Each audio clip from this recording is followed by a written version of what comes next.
嘅問題啦。今季聯賽冠軍係咪已經滿意咧？超額添咯，超額啦！係咯，點解唔滿意啊？哦我諗唔到。哇！我想問一個問題就係幾時開始贏完個英超冠軍之後會唔滿足嘅？嗱，其實係喺之前啦，或者早一段時間啦，其實一路都有人講緊就係話，喂利物浦今季贏咗聯賽冠軍係符碌嘅，係你出個片啦，我記得。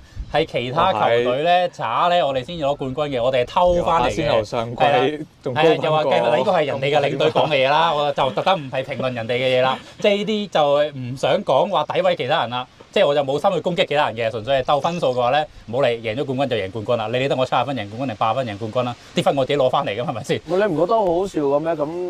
咁我哋不嬲所有比賽都係比嗰場比賽㗎啦。係咪？即係唔通破唔到世界紀錄，或者破唔到奧林匹克即係奧運紀錄嗰個冠軍，嗰次100米嗰個冠軍就係廢嘅咩？唔會㗎嘛。